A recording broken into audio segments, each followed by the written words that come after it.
大家好，我是高老师。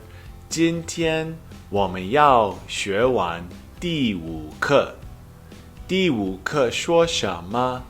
好的，跟我说，看朋友，看朋友。And as always, if you watch this video and do what it asks you to do, then before the next class, you should be able to accomplish the following learning objectives. Number 1, you should be able to understand and pronounce, of course, using correct tones, all of the assigned vocab words from Lesson 5, Dialogue 2. Number 2, you should be able to read and fully comprehend on your own the textbook dialogue. Number 3, you should have a basic understanding of the dialogue's main grammar points, and there are 2 that we're going to focus on here in this pre-class video. And finally, you should be able to read and write all of the characters for next class's dictation quiz. 准备好了吗？好的，我们开始吧。So let's begin where we always do, by first listening to the audio of our new vocab words. And you'll be happy to see that there are only 7 new vocab words from Lesson 5, Dialogue 2.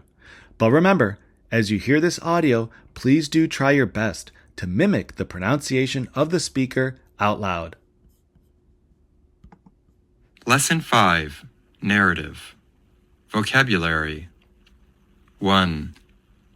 玩 To have fun. To play.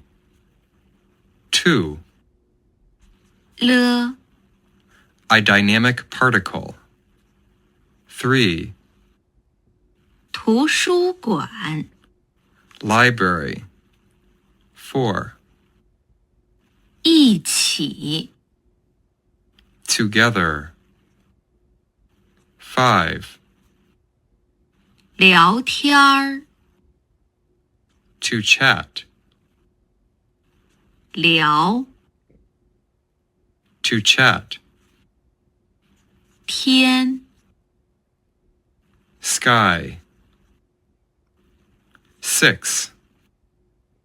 才 Not until. Only then. 7. 回家 To go home. 回 To return. Please go back now and listen to this audio at least 2 to 3 more times, repeating out loud what you hear. It's now time to move on and listen to the audio from the textbook narration. Lesson 5, Narrative. At a friend's house. 昨天晚上王鹏和李友去高文忠家玩，在高文忠家他们认识了高文忠的姐姐，她叫高小英，在学校的图书馆工作。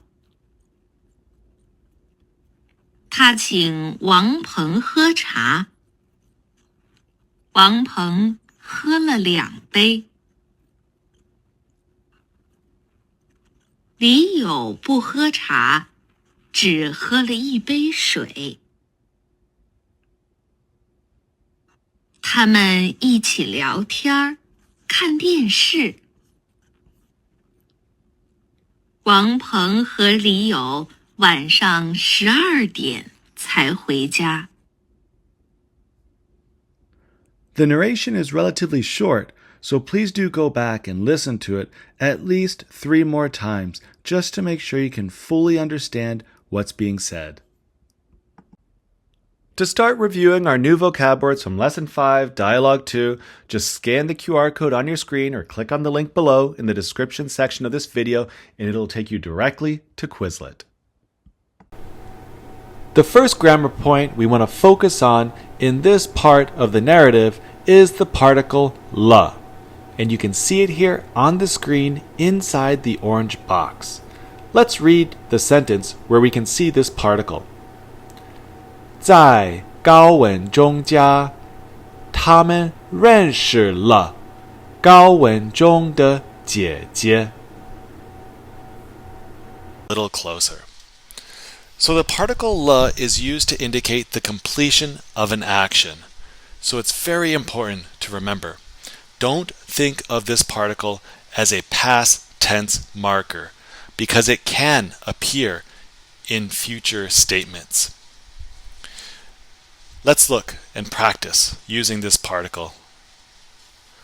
So a common pattern you're going to see here is subject followed by the verb followed by the object with the le at the end. So this is the common subject verb object sentence that you see in Chinese. Here's an example. 昨天他做什么了？昨天他做什么了？ And if you look at this image here, we could say that he played ball yesterday. We would say 昨天他去打球了。昨天他去打球了。 And again, the le here is indicating that the action has been completed. He played ball. Let's look at another example. 昨天王鹏去哪儿了？昨天王鹏去哪儿了？ And we want to say yesterday Wang Peng went to the library. We could say 昨天王鹏去图书馆了。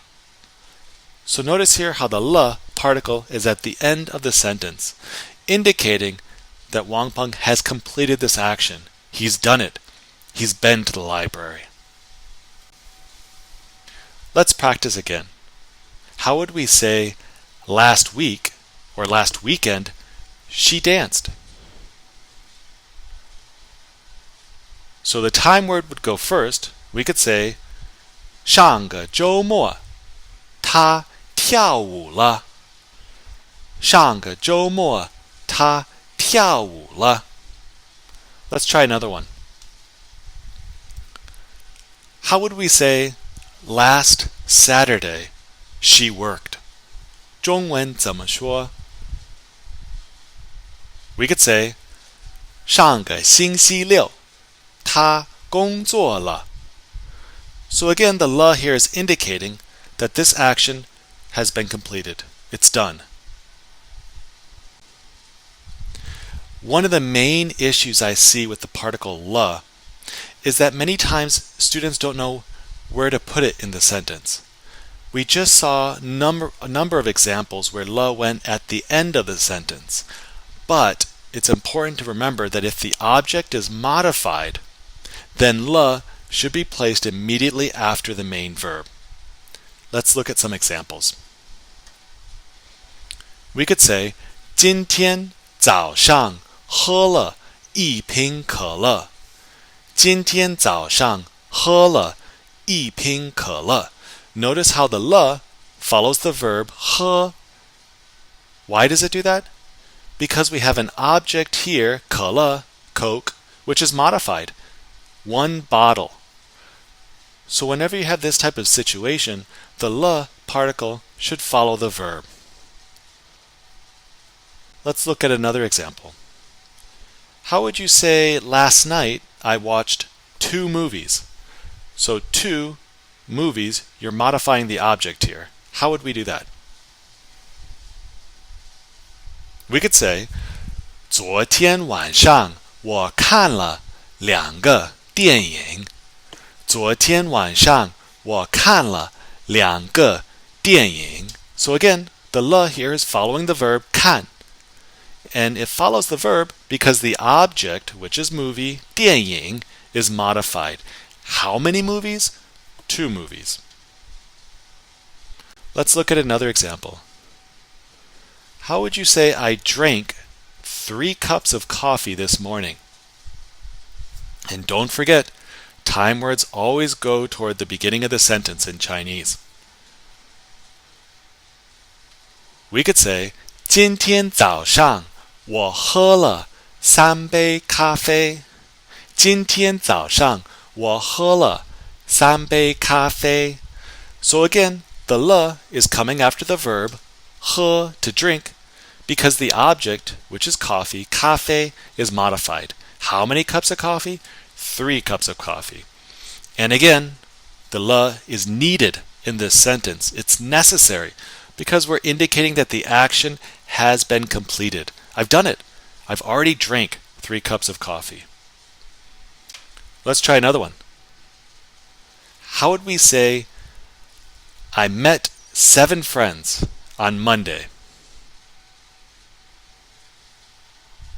Again, we know the time where it's going to come first. So we would say, 星期一我认识了7个朋友。星期一我认识了7个朋友。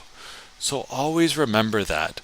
If you're wondering where the le goes, oftentimes it'll go at the end of the sentence, but if the object is modified, the le needs to follow the main verb. 对不对？对不对？昨天晚上我没睡觉了。昨天晚上我没睡觉了。It seems like the le should go at the end of the sentence here, right? Because there's no object that's being modified here. However, notice the character may, meaning didn't. I didn't sleep last night. And le is always used to indicate the completion of an action. So if you didn't do it, you don't need it. We would simply say 昨天晚上我没睡觉 or 昨天晚上我没有睡觉. Again, le is used to indicate the completion of an action. So if you did not complete the action, you don't need the le. Let's look here briefly at one of the main differences between 不 and 没, both of which are used to negate sentences. So if we look at the first one here, 我不喝茶, and this would be similar to 理由 in the narrative, right? 理由不喝茶. That means you just don't do it. You haven't done it, or maybe you stopped doing it, but it's something you're not going to do. You don't do it. If you say 我没喝茶, it just means that you didn't do it at a specific time, but you may do it again. So just bear that in mind when you're trying to decide which one to use. The final grammar point we want to focus on here in this part of the narrative is the adverb 才, and this is how it appears in the dialogue. You can see the character in the orange box at the bottom of your screen. Let's read the sentence together. 王鹏和李友晚上12点才回家. Adverb. The adverb 才 is used to express the lateness of an action or a situation from the perspective of the speaker. And it's important to remember that if you have 才 in a sentence, you'll never have the particle le, even if the action's completed. It's just a rule you have to remember. If you're using 才, don't use le. And we've been over this before. But what do you think? Where would you put an adverb in a sentence? What part of speech would it come before? Hopefully you said verb. This is one of the beauties of the Chinese language, is it tends to follow these rules. We've got the subject, we've got the time, and those can alternate, but before the verb, we have an adverb. For example, 我们明天都去看电影. Right? So tomorrow we're all going to watch the movie. 都 here is the adverb, and it's placed before the verb 去, to go.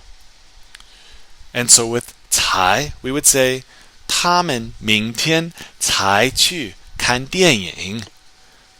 So here the 才 can be translated as not until or only then. So they didn't go watch the movie until tomorrow, meaning this was later than what we expected.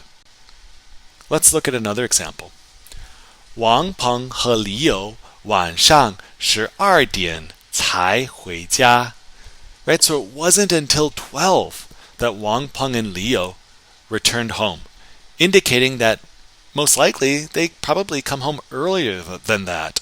But because we're using the adverb 才 here, it suggests this action is happening later than normal. Let's look at another one. 我请王鹏吃饭。我请他8点来，可是他9点才来。Right, so I treated Wang Peng to a meal.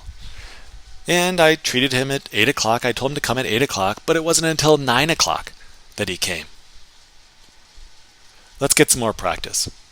See if you can use 才 in the following situation. 弟弟10点睡觉，我12点睡觉。So my younger brother goes to bed at 10.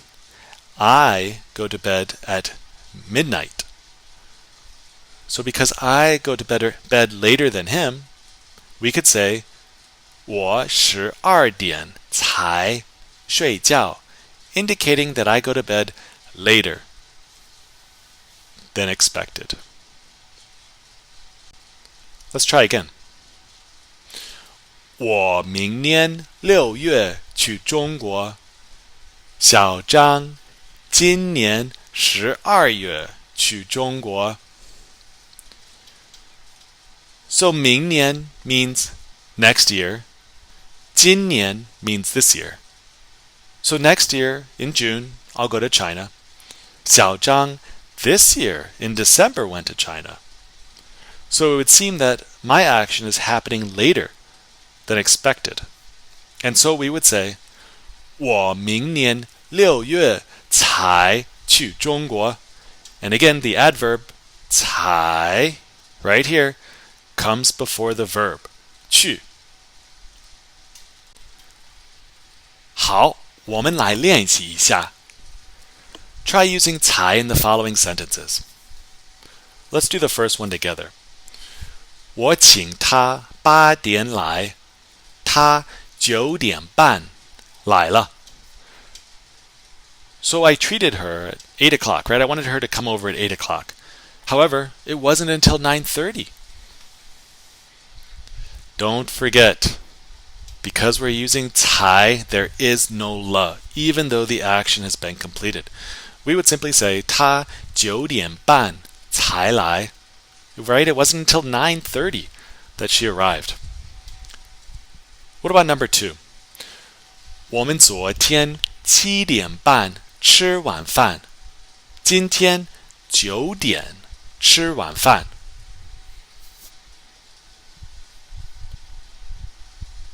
Because we didn't eat dinner until 9 o'clock tonight, we would put the 才 before the verb 吃.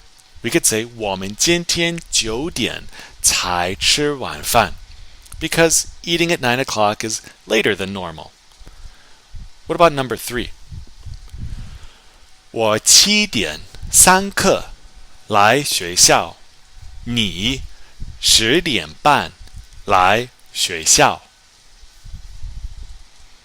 So I get to school at 7:45, but you don't get to school until 10:30. That's later than expected. So we would put the 才 before the verb 来. We could say 你10点半才来学校. It wasn't until 10:30 that you came to school. For additional explanations and examples of these two somewhat difficult grammar points, please do reference your textbook, pages 141 to 143. Now that you feel comfortable with these two grammar points, you're able to pronounce the assigned vocab words using the correct tones, and you can read the narrative all by yourself, it's now time to start practicing writing the characters. And there aren't that many. So let's look at the first one. 玩, 玩, meaning to have fun or to play. And if you're in northern China, you'll hear it pronounced with an R at the end. War, war. Le, le, which is a dynamic particle. Here, it's used to indicate completion of an action. 图书馆, 图书馆, meaning library.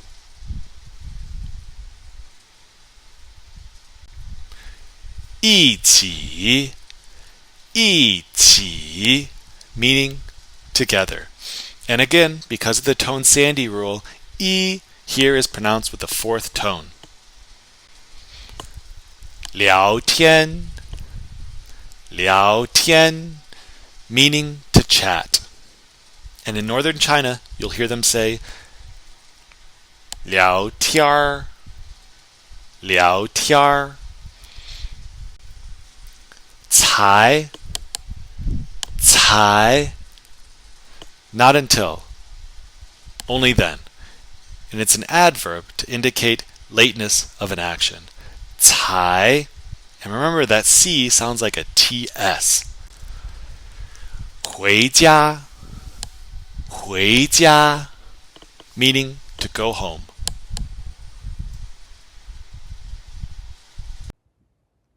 If you do a simple Google search, Chinese language resources, you're going to find a ton of information and websites, which I think can be a bit overwhelming, and it can be very difficult to find good and reliable resources. The blog I'm going to share with you today has done all of the hard work for you. It catalogs more than 500 resources for learning Chinese, all tagged and sorted by level, topic, and type. So have some fun exploring this website. There are a lot of cool and free resources you can find here that will help you maintain and even improve your Chinese over the semester break. Before signing off on this video, I just want to take a moment here to congratulate you on completing a full semester of Chinese language study. All of you should be immensely proud of how much you've accomplished in so little time. CHI 113 is the first step on your Chinese language journey. The next step is to sign up for CHI 114, Elementary Chinese 2. So please don't forget to sign up for CHI 114 as soon as possible. And for those of you who are interested in learning more about the Chinese minor that you can get here at UNLV, just click on the link below in the description section of the video or scan the QR code on your screen here. The Chinese minor, by the way, will look awesome on your transcript or resume. And finally, once you feel comfortable with these new vocab words from Lesson 5 Dialogue 2, you feel comfortable writing all the characters, and you have some basic familiarity with these 2 grammar points, please don't forget to take the practice quiz in Canvas before our next class session. 好的，谢谢大家，再见。